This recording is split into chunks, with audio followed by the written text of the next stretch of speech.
उसका last topic बचा, उसके बारे में आज अपन स्टडी करेंगे। कल अपन पढ़ रहे थे कृत्रिम कायिक प्रवर्धन, है ना। कृत्रिम कायिक प्रवर्धन में कल अपना कर्तन हो गया था, उसके बाद विस्तरण हो गया था। आज लास्ट बचता है ग्राफ्टिंग।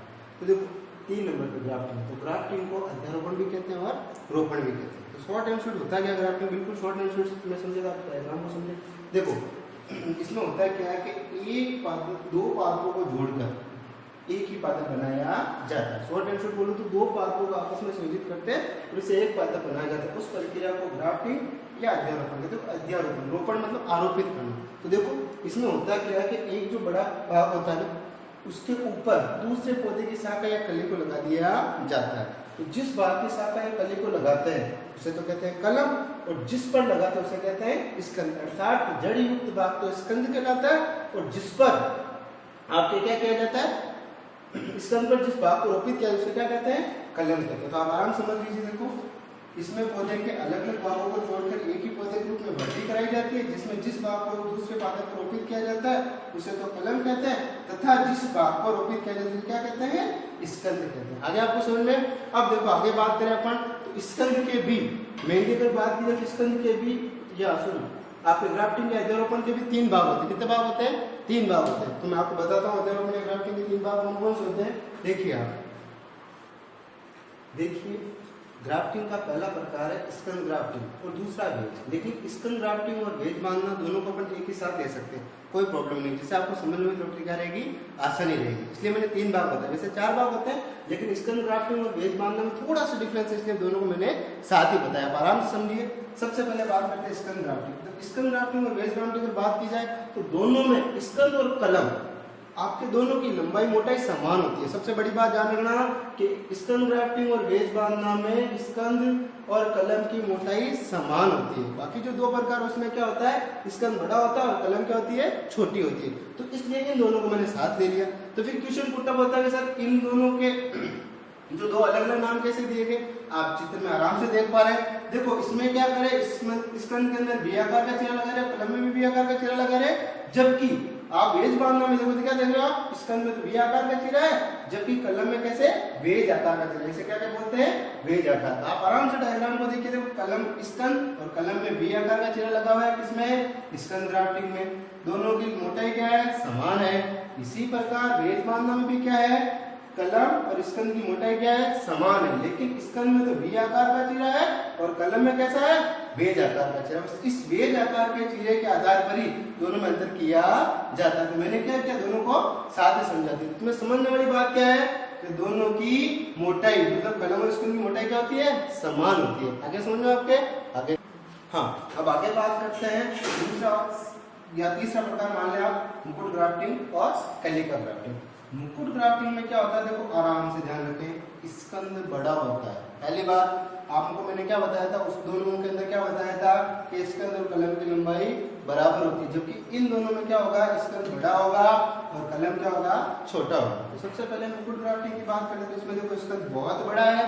दूसरी बात, इसके ऊपर छोटी छोटी कलिकाएं लगी हुई, क्या लगी हुई है, छोटी छोटी कलिकाएं लगी। एक साथ 5-7 कलिकाएं लगा देते हैं तो एक ताज या मुकुट जैसी संरचना दिखने लग जाती है कलम की। इसीलिए इसका नाम क्या हो गया, मुकुट ग्राफ्टिंग। क्या हो गया, मुकुट ग्राफ्टिंग। एक वेरी मोस्ट बात आप ध्यान रखें, यहाँ पर कई बार क्वेश्चन पूछा जा चुका है, मैं नोट आउट करके आपको समझा देता हूँ कि स्कंद और कलम के अंदर जो काट लगाते हैं उस काट की गहराई इतनी होनी चाहिए कि कम से कम दोनों के क्या 7 एधा, दोनों के क्या 7 एधा पूर्ण आपस में जुड़े हुए हैं। अब जब 7 एधा आपस में जुड़ जाएंगे तो इनमें जब विभाजन होगा तो नया जाइलम और नया फ्लोएम अर्थात द्वितीय जाइलम और द्वितीय फ्लोएम बनेगा।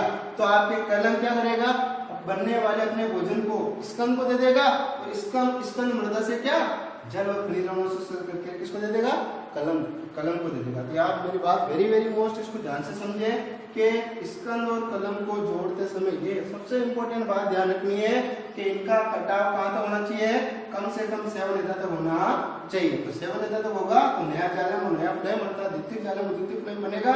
तो कलम इसको भोजन स्थानांतरित कर देगा और स्कंद बदले में कलम को जल का स्थानांतरण कर देगा। तो आगे आपके समझ में तीसरा कौन सा प्रकार, मुकुट ग्राफ्टिंग। फिर चौथा है कलिका ग्राफ्टिंग। कलिका ग्राफ्टिंग में कुछ भी नहीं है, बिल्कुल इजी है।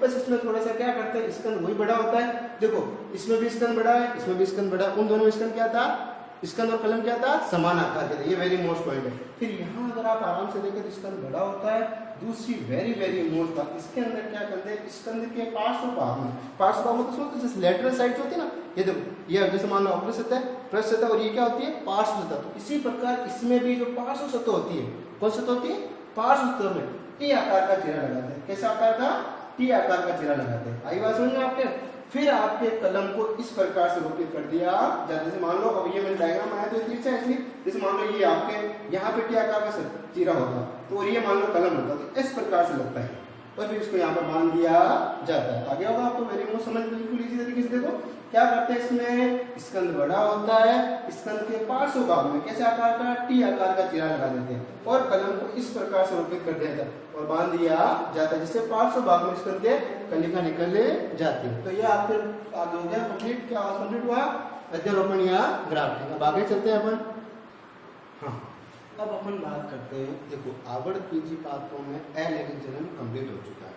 पहले अपन ने एल एलिजन में क्या पढ़ा था, सबसे पहले कि एल एलिजन के कितने प्रकार थे, 2 प्रकार थे।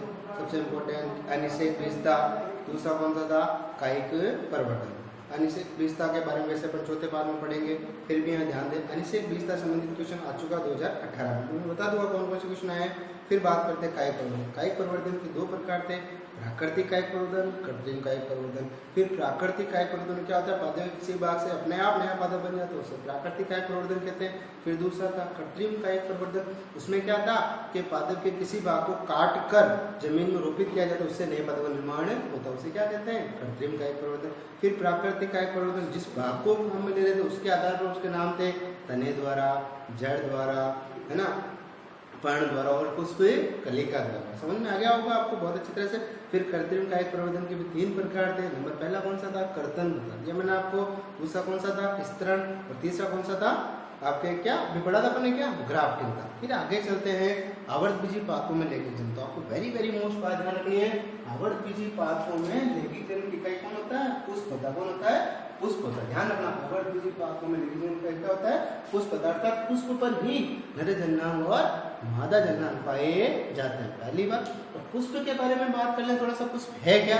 तो पुष्प जो है ना, एक निश्चित वृद्धि करने वाला, कैसे वृद्धि करने वाला, निश्चित वृद्धि करने वाला रूपांतरित पुरो होता है। निश्चित वृद्धि करने वाला क्या, रूपांतरित पुरोभाग होता है। क्या होता है, पुरो होता है। कैसा है, एक प्रकार से रूपांतरित पुरो है, मतलब जिसमें परिवर्तन हुआ पुरोभाग में, जिससे पुष्प का निर्माण हुआ। ये किसके अनुसार है, आर्यभट्ट के अनुसार। आर्यभट्ट ने कहा था कि पुष्प को अलग से भाग नहीं है, तने शाखा का जो शीर्ष भाग होता है जिसे पुरो कहते हैं, उसमें ही चेंजेस होते हैं, जिससे ही पुष्प का निर्माण होता है। वेरी मोस्ट पहली बात। फिर आपको पता है पुष्प के 4 भाग होते हैं। तो पुष्प के जो भाग है ना, वो किसका रूपांतरण है, पर्ण आगत का। किसका रूपांतरण है, पर्ण आगत। पर्ण आगत के पुष्प के आपके पुरो भाग के शीर्ष पर पाया जाने वाला वह भाग है जिस पर आपके क्या बनते हैं, पर्ण बनते। जैसे ये डायग्राम देखिए आप आराम से, ये देखिए, ये आपके जो ना पुरो भाग है। कौन सा भाग है, पुरो भाग।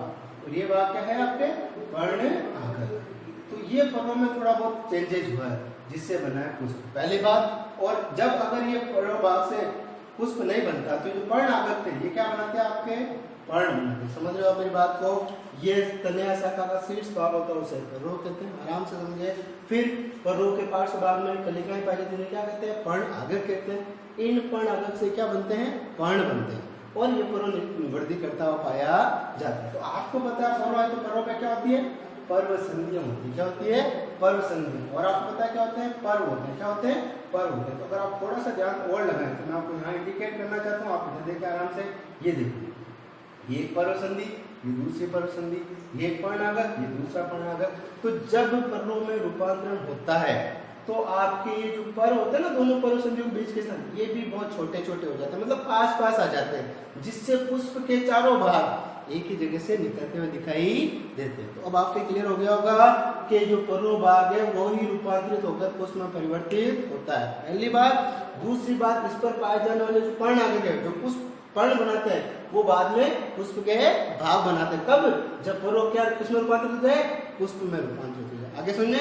और इसकी जो पर्व संधि वो क्या आ जाती है, सॉरी, पर्व जो होते हैं वो क्या आ जाते हैं, पास पास आ जाते हैं, और पर्व संधियों से पुष्प के चारों भाग निकले हुए पाए जाते हैं। कंप्लीट हो गया आपके किसके अनुसार, आर्यभट्ट के अनुसार। तो देखो आप यहाँ पर पुष्प के भाग पर्ण आकर जिससे पर्ण बनती है का रूपांतरण होते हैं, अर्थात पुष्प के भाग पूर्णों का रूपांतरण होता है। तथा पुष्पासन, आपको पता है पुष्पासन क्या है? पुष्पासन पुष्प के भाग लगते हैं किसका रूपांतरण है? पर्ण ग्रंथ का फुलाव भाग, या आपके पर्णों का लास्ट फुलाव भाग जो होता है उससे क्या बनता है? आपके पुष्पासन का निर्माण होता है। पुष्पासन वह भाग है जहां पर पुष्प के चारों चक्र, मतलब आपके पुष्प के चक्र अभी पढ़ेंगे, पुष्प के चारों चक्र वो लगे होते हैं, उस भाग फूले भाग क्या कहते हैं? पुष्पासन कहते हैं। तो आपको समझ में आ गया होगा आवर्त पापों में लेखी जिंदगी का कौन है? पुष्प है, पहली बात। दूसरी वेरी वेरी मोस्ट बात वो क्या है? रूपांतरित पर्व है। तीसरी वेरी वेरी मोस्ट बात क्या? पुष्प के जो भाग है किसका रूपांतरण है? पर्ण आगत अर्थात पर्ण का रूपांतरण। अब आगे चलते हैं पुष्प के भाग। अगर पुष्प के भागों की बात, हाँ अपन बात कर रहे थे पुष्प की, तो पुष्प का आरेखीय चित्र तो लाइनर डायग्राम है। वैसे अपने को ज्यादा डायग्राम ज्यामिति डायग्राम नहीं बनाना, केवल लाइनर डायग्राम की बात करें तो मुख्यतः पुष्प के 4 भाग, कितने भाग होते हैं? 4। या पुष्प के मुख्यतः 4 चक्र होते हैं। आप समझे आराम से, जो मैंने पहले बताया था पुष्प ग्रंथ का फुलावा जो भाग होता है उसे क्या कहते हैं? पुष्पासन कहते हैं। क्या कहते हैं? पुष्पासन। ये जो डिस्क लाइक भाग है ना इसे क्या कहते हैं? पुष्पासन, पहले भाग। और इस पुष्पासन पर ही पुष्प के चारों चक्र पाए जाते हैं, जिसमें सबसे पहला जो चक्र होता है ना उसे कहते हैं महादल पुंज। क्या कहते हैं? महादल पुंज या कैलेक्स। क्या बोलते हैं? कैलेक्स। और इसके प्रत्येक इकाई को बोलते हैं महादल, जो आपके कैसे रंग की? हरे रंग की पर्ण होती है। कैसे होती है? हरे रंग की पर्ण होती है। देखो आप आराम समझिए, पुष्प के 4 चक्र होते हैं मेनली। सबसे पहला चक्र होता है महादल पुंज, ठीक है, जिसकी प्रत्येक इकाई को क्या कहते हैं? महादल या सेपल कहते हैं। ये हरे रंग की पर्ण होती है। कैसी होती है? हरे रंग की पर्ण होती है। कंप्लीट है। उसके बाद आराम से बात करें दूसरा चक्र होता है दल पुंज या कोरोना। क्या होता है? दल पुंज या कोरोना होता है। आराम समझो, दल पुंज या कोरोना होता है। अब आगे बात करें, इसकी प्रत्येक इकाई क्या होती है? दल या पेटल होती है। ये दल या पेटल जो होते हैं ना वो रंगीन होते हैं। आप जैसे आप गुलाब में आपको पता है लाल रंग के होते हैं, धतूरा में कैसे होते हैं? सफेद रंग के होते हैं। देखा हुआ आपको पुष्प का जो रंगीन कलर है वो किसके कारण होता है? दलों के कारण या दल पुंज के कारण ही होता है। ये पुष्प के 2 चक्र हो गए। पहला चक्र बाह्यदल पुंज, दूसरा चक्र दल पुंज। बाह्यदल पुंज की इकाई बाह्यदल और दल पुंज की इकाई दल। ये हरे रंग के और ये रंगीन किसी भी रंग के हो सकते हैं। अलग अलग पुष्पों में अलग अलग रंग के होते हैं। ये जो दोनों चक्र हैं पुष्प के सहायक चक्र हैं। क्या है? सहायक चक्र, यानी जनन चक्र नहीं। क्या है? जनन में मदद करने वाले चक्र, जिसमें सबसे इंपॉर्टेंट जो दल है ना या दल पुंज जो है, दल का समूह जो दल पुंज है, दल पुंज रंगीन होने के कारण कीटों को अपनी ओर आकर्षित करता है। क्या करता है? कीटों को अपनी ओर आकर्षित करता है, जिससे कीट परागण होता है। क्या होता है? कीट परागण। लेसन नंबर 3 में अपन इसके बारे में विस्तार से पढ़ेंगे। फिर भी यह ध्यान रखना, जो दल या दल पुंज होता है ना वो रंगीन होने के कारण कीटों को अपनी ओर क्या करते हैं? आकर्षित करते हैं, जिससे परागकणों का स्थानांतरण होता है, अर्थात परागण होता है, जिससे जनन में मदद होती है, जनन होता है। कंप्लीट है। फिर जो तीसरा चक्र है वो है क्या? तीसरा चक्र क्या है?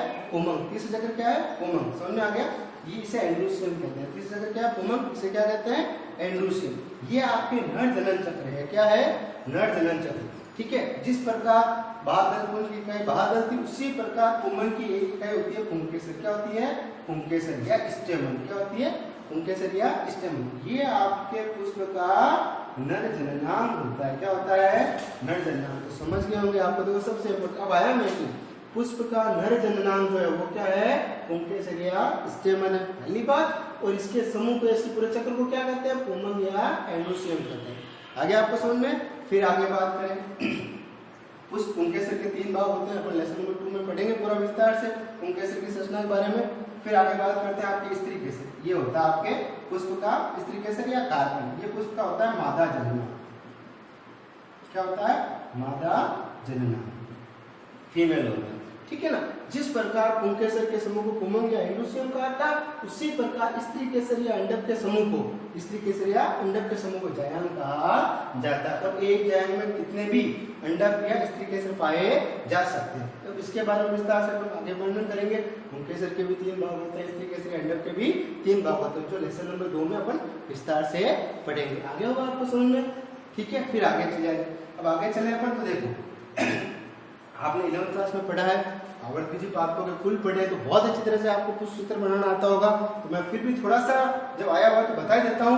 आपको पता है बाह्यदल पुंज जो पुष्प का सबसे भारी चक्र होता है, इसका पुष्प सूत्र में इसका नाम क्या है, कैलेक्स है, तो इसलिए पुष्प सूत्र इसका प्रतीक क्या होता है, के होता है। इसी प्रकार दल के समूह को दल पुंज कहते हैं और इसका नाम क्या है, कोरोला है, तो पुष्प सूत्र इसका प्रतीक क्या होता है, सी होता है। इसी प्रकार नरजन्य पुंकेसर होता है, इसका समूह या चक्र क्या कहलाता है, पुमम कहलाता है, इसका इंग्लिश नाम क्या है, एंड्रोसियम। अतः इसका प्रतीक जो होता है ना, पुष्प सूत्र समूह क्या होता है, ए होता है। आगे समझ में। और लास्ट एंड मोस्ट मादा जन्नांग स्त्री केसर, स्त्री केसर के समूह क्या कहते हैं, जायान कहते हैं। जायान इंग्लिश में क्या कहते हैं, गायनोसियम। अतः पुष्प सूत्र का प्रतीक क्या होता है, जी होता है। तो पुष्प के अंदर 4 चक्र पाए जाते हैं। सबसे बाहर वाला बाह्यदल पुंज, हरे रंग का चक्र पत्तियों का समूह, दल पुंज रंगीन पत्तियों का समूह, पुमंग पुंकेसरों का समूह। पुंकेसर क्या होते हैं, निर्जन्नांग होते हैं। फिर चौथा जायान मादा जन चक्र का समूह, जिसकी प्रत्येक इकाई क्या होती है, स्त्री केसर या अंडक। आपको समझ में आ गया होगा। अब आगे चलते हैं। अब देखो आपको समझ में आ गया कि आवर्तबीजी पादपों में लेखी जिनकी इकाई कौन होता है, पुष्प होता है। थोड़ा सा एक कंपटीशन का क्वेश्चन है, कभी आ सकता है। ध्यान रखें कि सर्वप्रथम आवर्तबीजी पादपों में लेखी जनन का वर्णन। एक पौधा है जिसका नाम है अरेबिडोप्सिस थैलियाना। क्या नाम है, अरेबिडोप्सिस थैलियाना, जो एक प्रकार की खरपतवार है। क्या है, एक प्रकार की खरपतवार है, जो कौन से कुल की, ब्रेसिकेसिया क्रूसीफेरी कुल की होती है। कौन से कुल की, ब्रेसिकेसिया क्रूसीफेरी कुल का पौधा है। उसमें सबसे पहले आवर्तबीजी पादपों में लेखी जनन का वर्णन किया गया। तो आपको पता हो तो क्रूसीफेरी, आपको पता है ब्रेसिकेसी का वर्तमान नाम क्या है, क्रूसीफेरी। क्रूसीफेरी के आप विस्तार से क्लास में पढ़ चुके हो, फिर भी थोड़ा सा आइडिया कभी रखे, काम आएगा आपके। इसमें क्या होते हैं, बाह्यदल और दल एक दूसरे से क्रॉस फॉर्म में, बाह्यदल और दल एक दूसरे से क्रॉस फॉर्म में पाए जाते हैं। जैसे आप ये मान लो बाह्यदल है, तो ये हो जाएंगे आपके क्या, दल। तो बाह्यदल और दल एक दूसरे से क्या पाए जाते हैं, क्रॉस फॉर्म में पाए जाते हैं, इसीलिए इसका नाम क्या है, क्रूसीफेरी। इसे सरसों कुल भी कहा जाता है। कंप्लीट है आपके, आगे होगा समझ में। अब आगे चलते हैं अपन।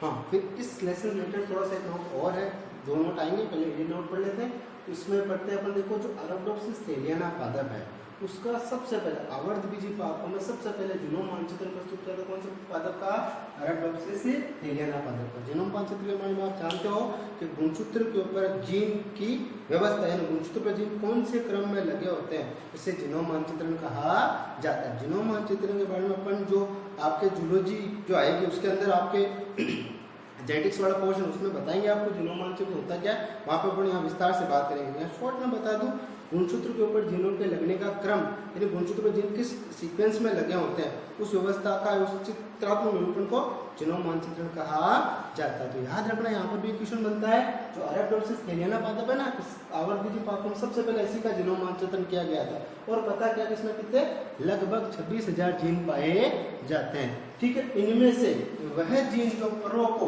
वह जीन जो किसको, परों को पुष्प में रूपांतरित करते हैं। किसमें रूपांतरित करते हैं, पुष्प में रूपांतरित करते हैं। उन जीनों को होम्योटिक सेलेक्टर जीन कहा जाता है। क्या कहा जाता है, होम्योटिक सेलेक्टर जीन कहा जाता है। ये होम्योटिक सेलेक्टर जीन ही जो 26,000 जीन का भाग है, जो इस पुष्प में परों को पुष्प में परिवर्तित करते हैं, जिसके अंदर भी मुख्यतः 3 जीन आते हैं। देखो, एक तो एप्टेला 2, एक एप्टेला 3 और एक कौन सा, अगेमस। ये तीनों प्रकार के जीन मिलकर ही परों को पुष्प में परिवर्तित करते हैं। तो आपके एक क्वेश्चन और बन गया, आवर्तबीजी पादपों में सबसे पहले जीनोम मानचित्र प्रस्तुत किया गया था।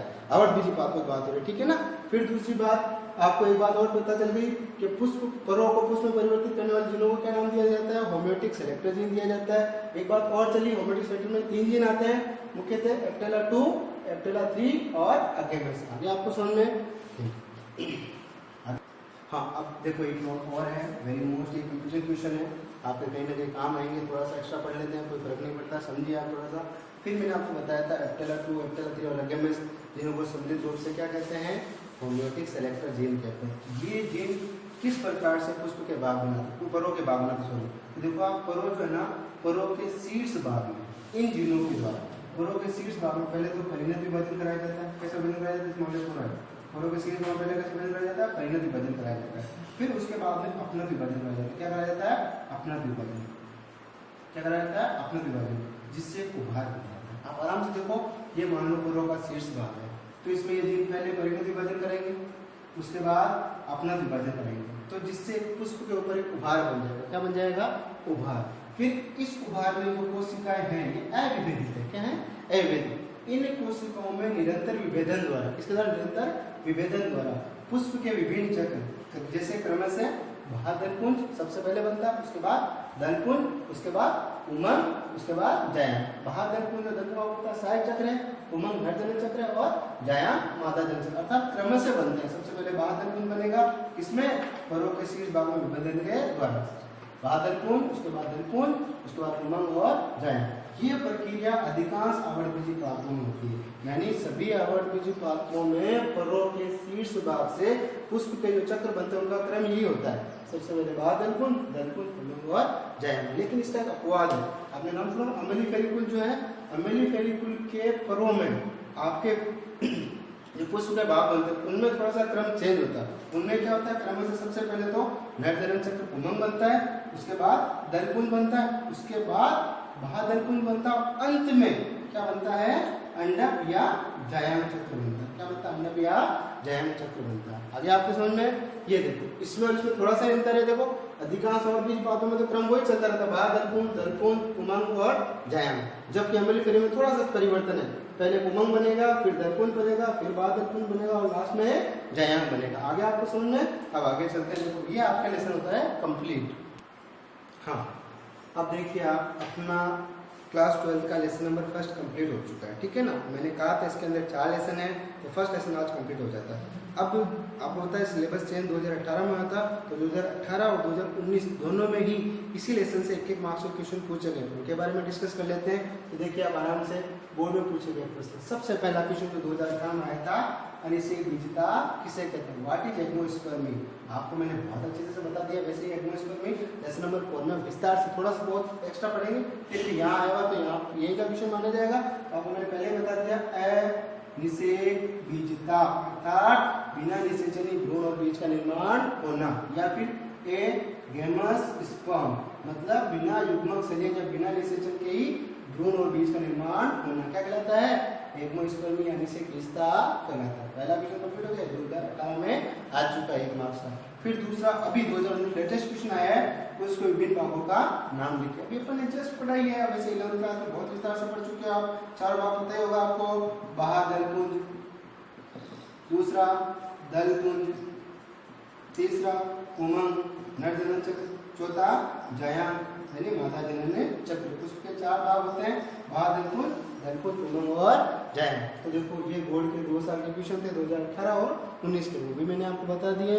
अब फ्रेंड्स आगे बात करते हैं, हमारा ये वीडियो आपको कैसा लगा आप कमेंट बॉक्स में बताएं। हमारे चैनल का दूसरा वीडियो था, आप हमारे चैनल को ज़्यादा से ज़्यादा सब्सक्राइब करें, ज़्यादा से ज़्यादा शेयर करें, ज़्यादा से ज़्यादा लाइक करें, जिससे हम अप्रिशिएट होंगे और नए क्लास 12 के, 10th के और 11th के और नीट की वीडियो बनाते रहेंगे, जिससे हमें संबल मिलेगा। आप जितना ज़्यादा लाइक और शेयर करेंगे उतना ज़्यादा हमें संबल मिलेगा, तो हम उतने अच्छे से अच्छे वीडियो बनाने का प्रयास करेंगे। धन्यवाद।